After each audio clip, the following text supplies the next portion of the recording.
Well, it's working. Hi, guys. I'm Rick Dancer. This is Get Real with Rick Dancer, and we are in Alma. Now, if you don't know where Alma is, you haven't been in Lane County for very long. But don't worry, you're not alone. There's a lot of people who don't know where Alma is. This is the former Lane County Forest Work Camp where inmates used to come and work. And a gentleman with the veteran's legacy, well, gentleman's kind of a stretch, but Dan purchased the place for $1, right? We did. So he bought this place in county for $1, and I'm gonna have, oh, we're not gonna have our 6 feet of separation, but oh well. This is Dan Buckholz. You were a captain? Dan Buckwald. Buckwald. Sorry, I'm sorry. Okay, that's okay. So you were a captain, is that right? Yes, I retired as captain at the sheriff's office in the jail. And when did you start this? So this this work camp started back in '91. I started in the sheriff's office in '89. The camp died essentially in 2008. Right, they closed it. We developed Veterans Legacy in 2016, and we became a nonprofit, a 501c3. We got a lease on the property out here in 2017. As is, every building leaked. There was no running water. It was a mess. We went and asked the county to deed the property to us, and they sold it to us for $1. We got it on payments, and thank you. Is that why you borrowed that buck from me that day? Thank you for the courtesy. Yeah, laugh. you're welcome. So I own this. So, yeah, You're an great. owner. And now, Rick, you can come out and do all the work. So this is owned by Veterans Legacy, and we had to rehab the buildings. Our goal is to really house our veterans that are suffering through readjustment, coming back from the military. We want to focus on the first 5 veterans coming out here and really just building community with us. We're not funded. We do everything off donations and volunteerism out here. And we learned that volunteerism really was really predicated by, is there any kind of duck game going on that weekend? How hot is it? Is it raining horizontally? And how many people get lost coming out here? And when we started this, our biggest core of volunteers weren't veterans. They were actually guys that did time out here in the 90s and the early 2000s. So they're coming out and making a place for veterans. And I think that really speaks to the experience that folks had out here. Their healing powers out here to the property.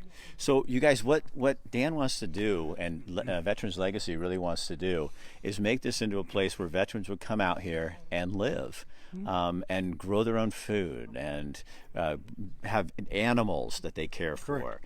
And maybe build tiny houses that you could bring into town for veterans to live in after they leave here. Built by the veterans, and we really want to develop community.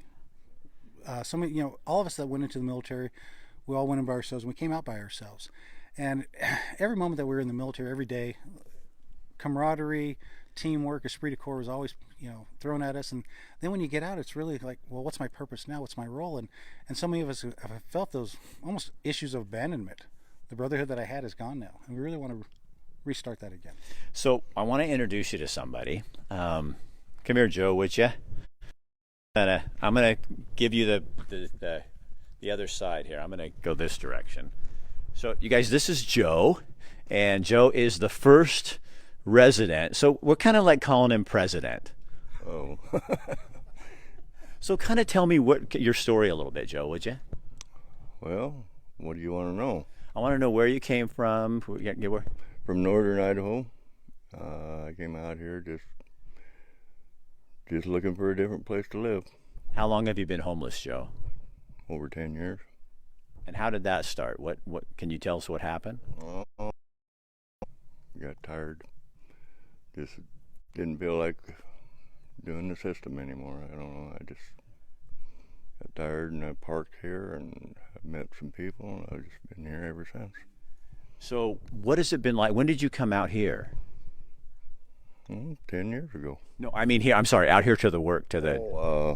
Approximately almost a month ago. So you're the only resident that actually lives here. There's some caretakers here, but you're the guy. Yeah, I do some caretaking out here now.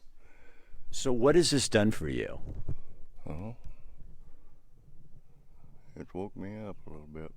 Why? How? Well, how bad I don't want to be back out on the streets again, for one thing. And I had just got out of the hospital, and they brought me out here.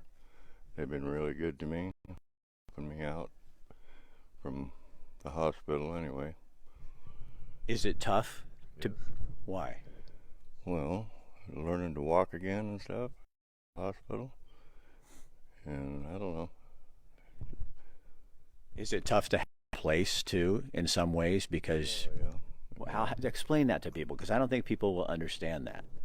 Well, to explain that, that's going to be hard because I still don't know yet. So you're having to learn to have a schedule and Yeah. but you were telling me when we were talking that that's been super helpful for you. Well, it does. It reminds me of the things I do need to do every day. Helping me get back on my feet and making me feel better about it. Here and earning my keep, basically, learning. And that's you haven't had to do that for a long time, and that's important to you. Yeah, that is. It's very important. It was hard to adjust to, but I'm getting it. So, can I ask you another? So when you talk about that, you kind of look like you get a little choked up about that.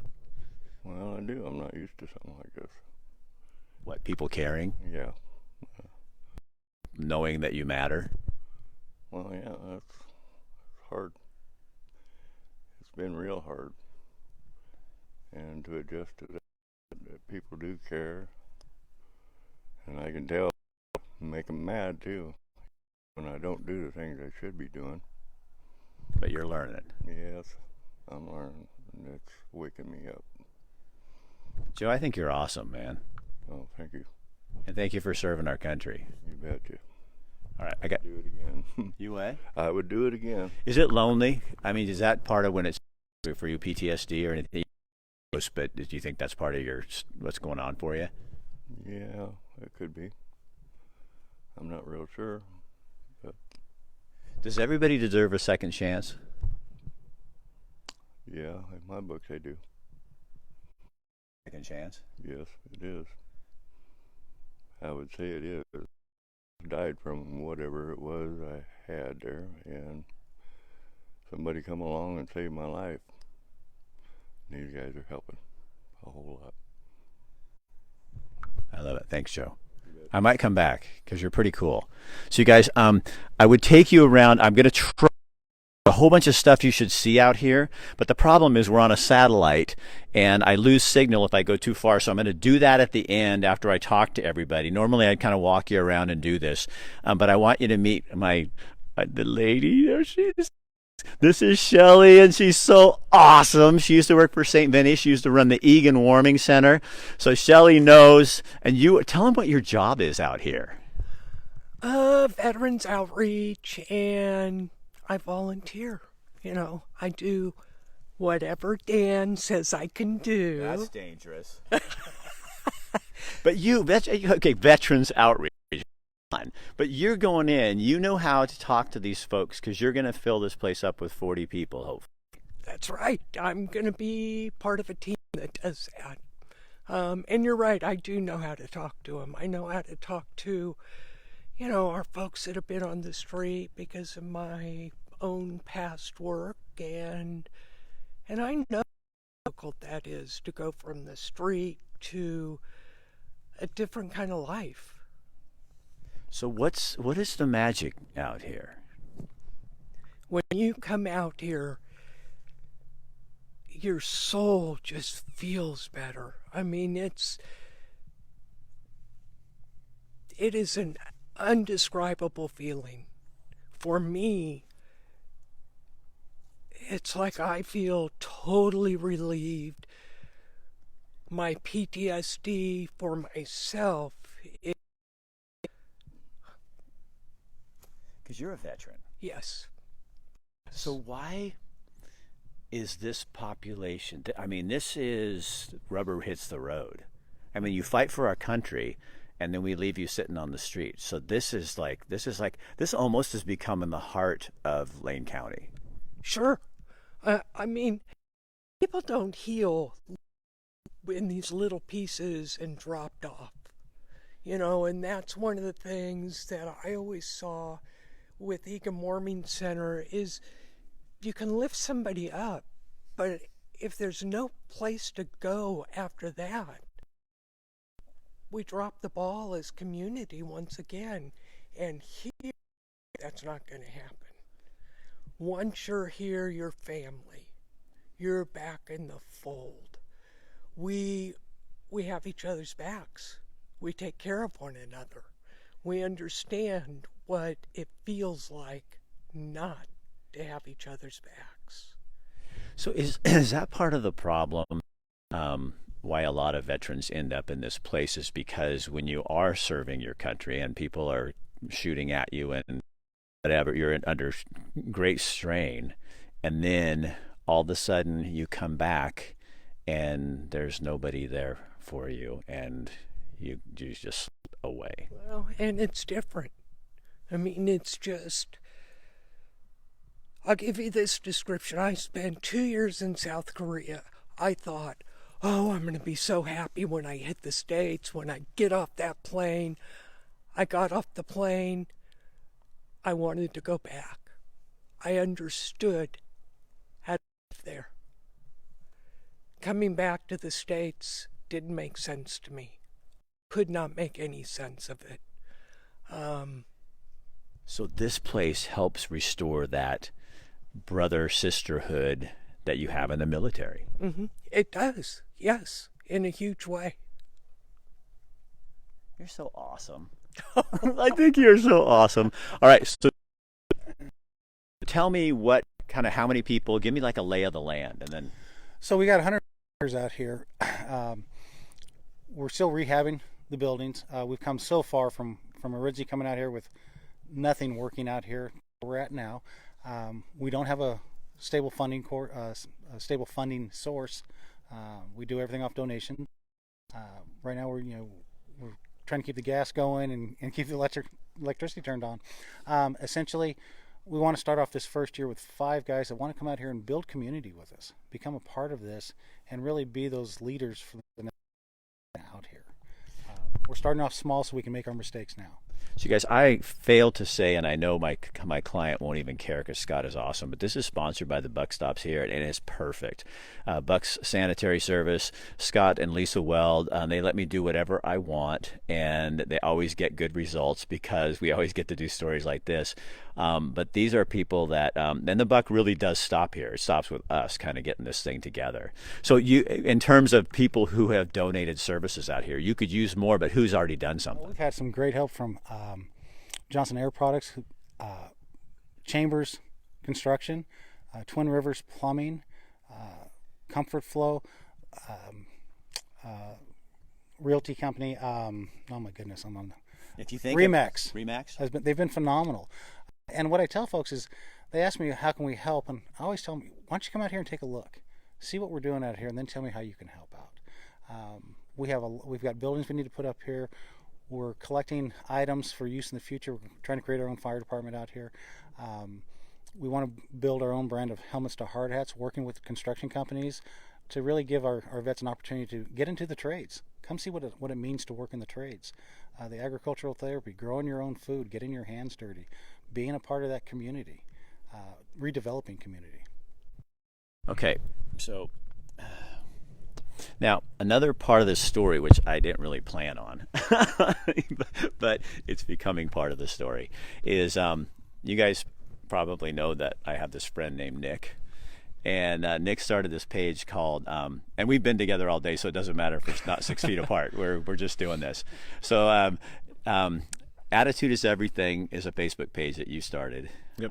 But I also knew that Nick spent some time out here as an inmate several times. Yep, I've done lots of time out here, and it was one of the best, well, the best place I've ever done time at, actually. Why? What do you mean? Well, a lot of the officers that worked out here were colleagues of Dan Buckwald, and they just had a different code out here. They treated us with respect. They expected us to work hard. They expected us to have a certain standard, and You know, you could smoke cigarettes out here. And Dan told us you never take the cigarettes away, only if it's a murder. Yeah, it was just different, you know. We learned. But you said on the way out here, we were talking, and you said that Dan was always right straight up with you. And then we're walking around here, and I'm sorry, but I'm going to do this to you. But you're getting teary. You're getting like emotional walking around this place where you. Yeah, you know, just to see that the fire in Dan's eyes about helping these veterans getting reacclimated off the street and into the community. You know, I've been homeless. I've been homeless several times. You know, with drug addiction involved, and I see a lot of these homeless veterans out there on the street, and to see the fire in his eyes and just like how he's just, you know, so fired up about this.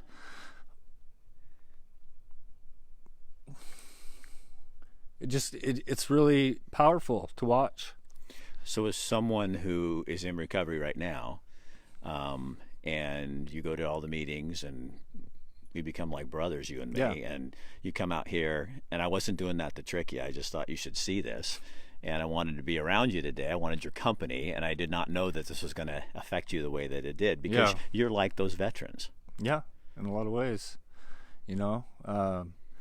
Just having somebody that can be there for you to help you reacclimate into the community and teach you skills, life skills, gardening, working, getting up in the morning, taking care of your stuff, you know, making your bed, cleaning up your area, is just really important to have somebody to sit down and ask you how you're doing, you know. Because the deputies used to do that with you. Yeah, they would. The ones you remember. Well, there's well, I remember all the deputies from out here. But the ones that that impacts. So is it like this, Nick, kind of? Is that you see Dan, what he did before, and what all those officers were doing, or trying to do, the deputies were trying to do. And now the building where you spent time is now being turned into something. It's kind of still the same thing, but different. But there's almost like a blood flowing through here. You know what I mean? Like there's, you know what I'm saying? Yeah, it's awesome. I mean, there was a lot of memories as we were walking through each building, like, you know, the F unit and F dorm, it used to be called, where most of the kitchen employees were, and then all these other buildings. And I just, you know, and seeing how they're being transformed from being jail-style facilities into this home-style living environment that is just so beautiful. I mean, it was just like, it was blowing my mind. And then stepping into the, you know, seeing the boot room, you know, where I helped build this boot room, you know, and lay the concrete here, and Still standing. it's still standing, you know. And I just seen somebody comment on there, Connie Davies, Izzy Davies. I remember being out here in the F dorm with you, you know, and doing time out here. So Nick, do you see the correlation here? I do. That you matter, and so do they. And what you did here years ago as an inmate is still standing here and housing now. It's just a foundation for a building that's going to do even more good. Yeah, I mean, do you get that? I get that. You know, we're all humans, regardless if it's officers or people on the street or people in treatment facilities. We're all humans. You know, humans need to love on each other and help each other out more. And everybody gets a second chance. Everybody deserves a second chance. Actually, in your case, everybody gets a third and a fourth. Third, fourth, fifth, sixth. Yeah. You just don't give up on people, right? You can't. So I want to. What, you have something else you want to say? Oh, I'm just living in this moment right now. It's just amazing what I'm seeing out here, and you know, we need. Well, you got everybody around partners. you. All of us are crying here. We got all that. There's a lot of tears going on in here. Nick, I am so glad that I brought you today, because I had no idea that would. I want to see if this will last. So we'll see if this will go in here. Okay, now hold on. Let's go. I want to do something with you. Okay. Come here, Dan. Come here, you guys. Okay, we're gonna go. All right. Let's see if we can. You guys hold just a little bit. I want to show you. So, Nick, open that door for me, please, will you? And as you can see, now you can't smoke here anymore. No smoking on the smoke pad. Okay, so you guys look I just want this to hold up. Keep that door open, okay? So you guys, look what they've done.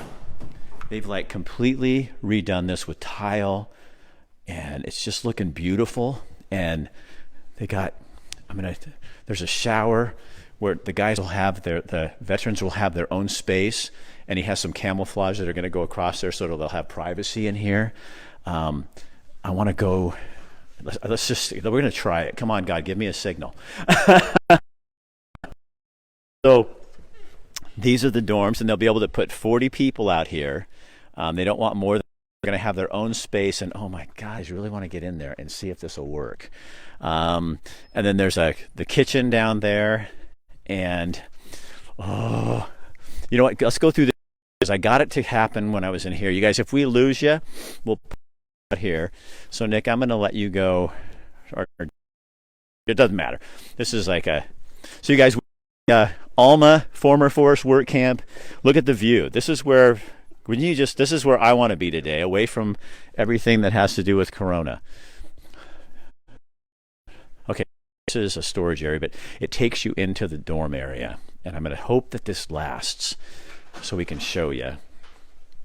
I turn on a light in that one. Oh God, let's come on. Please stay. Okay, you guys, I'm just going to show. Look at this. So here's the dorm area, and they'll each have their own cubicle, like a little area. And Dan got these armoires and the beds from the University of Oregon dorms. So they donated those. So they'll have that. I don't think I can get down that far that way. Let's go out that.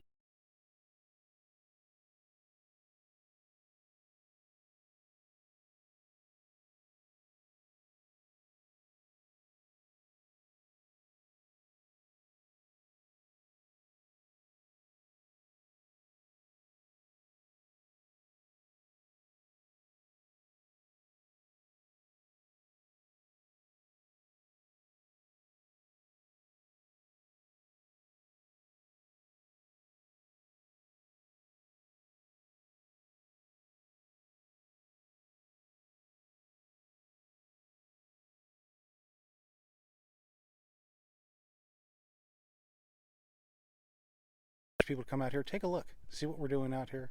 Go to our website, www.veteranslegacy.org, or our Facebook, Veterans Legacy Oregon.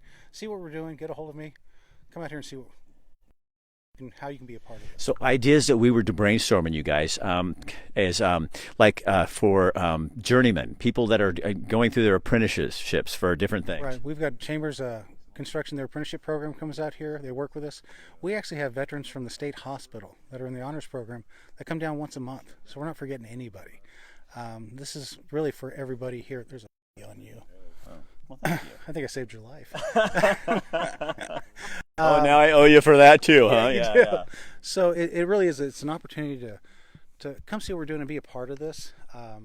We're always looking for material. We're looking for skilled labor. We're looking for volunteer labor. We're looking to fill our pantry.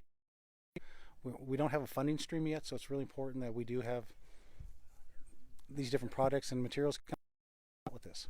So you guys, they did this all by that. This has all been donated money. There's no grants or anything, nothing. No, there's not. We do have donations from our community folks, but really this should be funded really when you think about our and suicide prevention, it should be funded at the county level, the state level, the federal level. Another idea that, and I think you mentioned it early, but I like this, is to have guys out here trained to firefight. Oh, exactly. We used to do that in the past with training our inmates in wildland firefighting. Same thing with our veterans. And even if they leave here and they're trained in wildland firefighting, it's still another tool in their toolbox. It's all about the experience, about becoming brothers again, and knowing that we've always got each other's back. We got the whole thing in. Nice. Can I say one more thing? Yeah, yes, sweetie. So, this land is sacred. This land is sacred. It can go from a sheriff's work camp and helping the inmates here and making a remarkable difference to another sort of place to help veterans. If the land wasn't sacred and healing, that wouldn't happen here. People wouldn't be dedicated to it. A person like Dan wouldn't be dedicated to it. I think that's important for people to understand. If you want to come out and do something and be a part of something sacred, this is the place. Yeah, we talk a lot in town about homelessness and what we can do on our veterans, and I think I'll do my little thing. It's my turn. So it's really easy to say you feel something. I don't really care how you feel. To action, love is action. Community is a word. Love is an action word. That means we have to do something. So instead of just feeling bad about veterans and that kind of thing, here's something you can actually do something about. It's kind of, honestly, the buck does stop right here. It's not up to Lane County government. It's not up to the governor. It's not up to the president. It's not up to anybody. There are veterans. There are people. Or we do what we're doing now, and we don't. I don't want to be that culture. Do you? So I want to thank Scott and Lisa Weld at Buck Sanitary Service, because if they didn't help fund the show, I couldn't do these the way that we do. Dan, thank you for doing what you do. Shelly, just thank you for being awesome. And Nick, thanks for being my brother, man.